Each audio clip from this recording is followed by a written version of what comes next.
Tujuan dari percobaan ini yaitu menyelidiki pengaruh luas permukaan pada benda terhadap tekanan yang dihasilkan pada saat padat.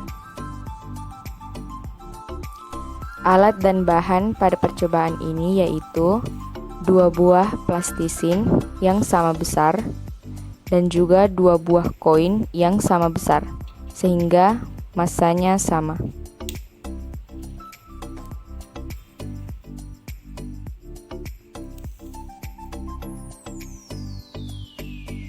Baiklah, langsung saja kita ke percobaannya.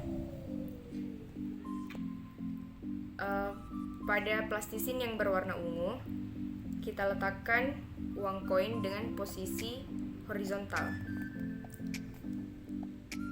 Untuk plastisin berwarna merah, kita letakkan uang koin dengan posisi vertikal. Kemudian, kita berikan kekuatan atau gaya yang sama pada kedua koin dengan sampai hitungan kelima.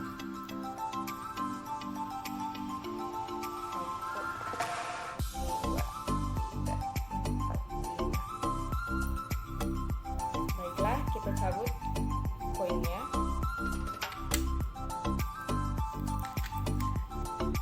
Dapat kita lihat kedalaman yang dihasilkan pada plastisin.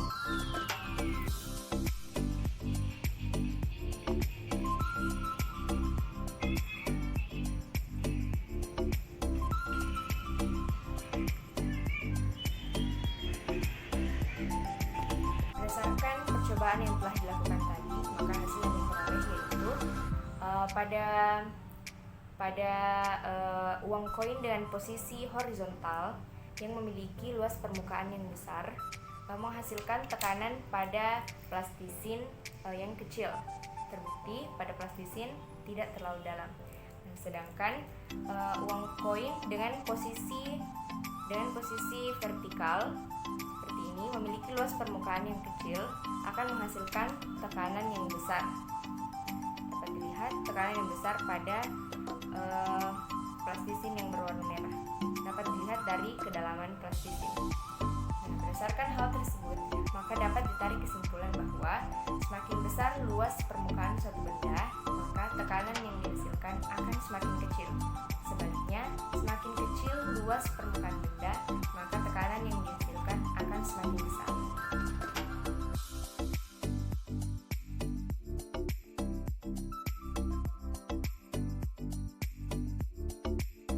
Di sini saya Reswani Wedi Saputra. Saya akan menjelaskan bagaimana prinsip kerja dari pompa hidrolik. Selengkapnya silakan simak video berikut. Prinsip kerja dongkrak hidrolik. Prinsip kerja dongkrak hidrolik sangat sederhana, yaitu tenaga yang diterapkan atau diberikan pada satu titik akan dipindahkan ke titik lain yang menggunakan cairan yang dimanfaatkan. Cairan yang digunakan hampir semuanya berupa minyak. Kemudian, tenaga yang telah diberikan pada titik satu akan dialirkan dan akan dilipat gandakan pada titik kedua. Sistem hidrolik sederhana terdiri dari 2 piston dan pipa berisi minyak yang menghubungkan kedua piston tersebut. 2 piston dalam 2 silinder dipenuhi dengan minyak dan terhubung satu sama lain dengan pipa yang diisi dengan minyak. Jika gaya atau tekanan diterapkan ke bawah pada salah satu piston, maka tenaga akan diteruskan ke piston kedua melalui minyak di dalam pipa tersebut. Karena minyak termampatkan, maka akan membuat hampir semua tenaga yang telah diberikan pada piston satu akan disalurkan ke piston kedua. Hal yang menarik mengenai sistem hidrolik adalah bahwa pipa yang menghubungkan 2 silinder dapat memiliki panjang dan bentuk yang bervariasi, sehingga memungkinkan untuk merancang jalur pipa yang memisahkan 2 piston tersebut.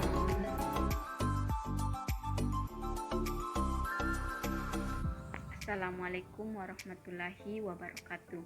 Perkenalkan, nama saya Andini Pertiwi dari kelas pendidikan IPA Reguler B angkatan 2019, kelompok D pada mata kuliah IPA Sekolah 2. Baik, di sini saya akan menjelaskan mengenai hukum Archimedes, di mana hukum Archimedes adalah hubungan besarnya gaya yang diberikan zat cair terhadap benda yang berinteraksi dengannya.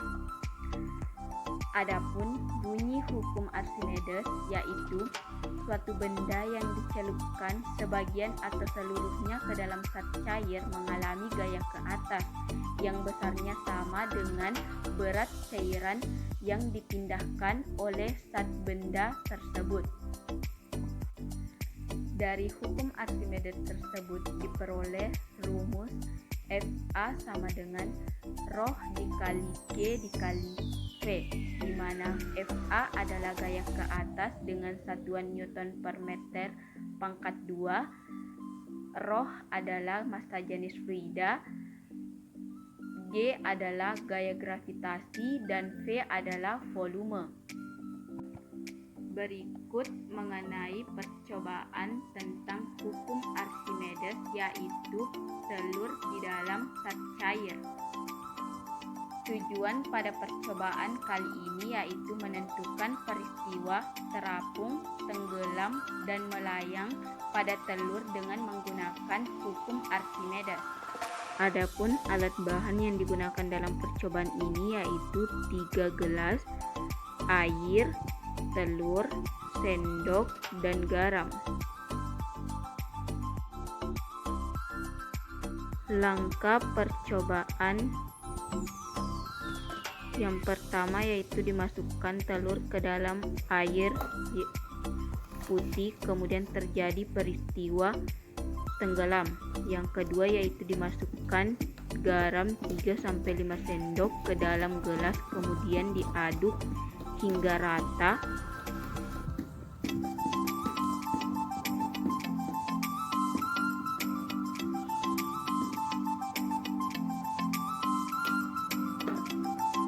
Kemudian dimasukkan telur.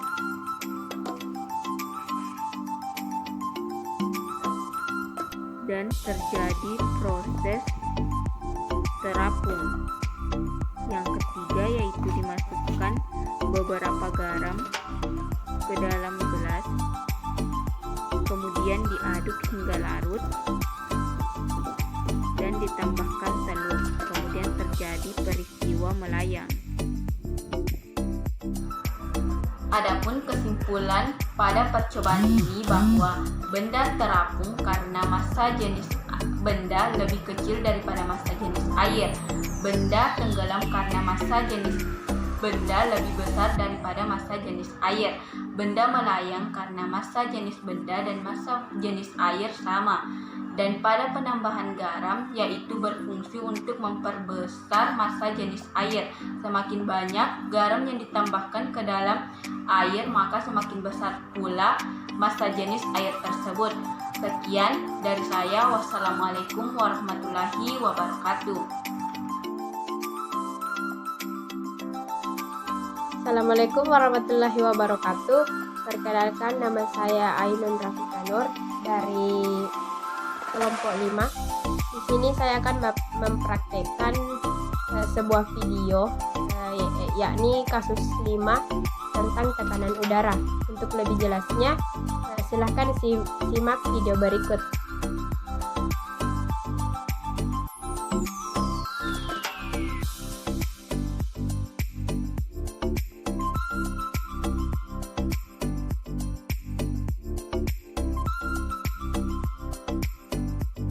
Yang pertama, masukkan air secukupnya ke dalam kaleng.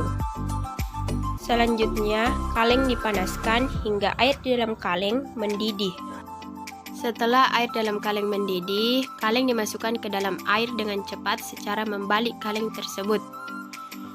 Tekanan udara adalah tekanan yang ada pada suatu lokasi yang disebabkan oleh berat dari udara yang ditarik oleh gravitasi ke permukaan bumi.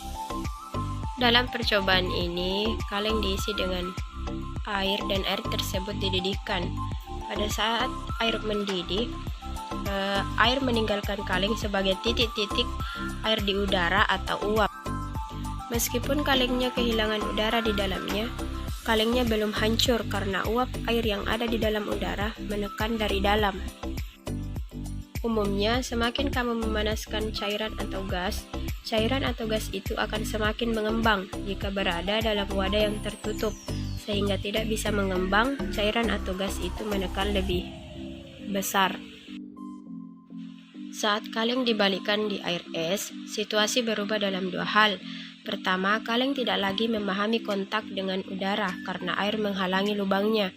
Yang kedua, uap air di dalam kaleng dapat dengan cepat mendingin. Uap air sekali lagi menyusut ke volume awalnya, menjadi sejumlah air yang berada di dasar kaleng. Tiba-tiba ruangannya menjadi kosong, bahkan tidak ada udara. Udara yang telah menekan dari luar kaleng tiba-tiba tidak memiliki tekanan dari dalam, sehingga menghancurkan bagian dalamnya atau kaleng tersebut remuk. Ruangan yang tidak memiliki apapun di dalamnya disebut hampa udara.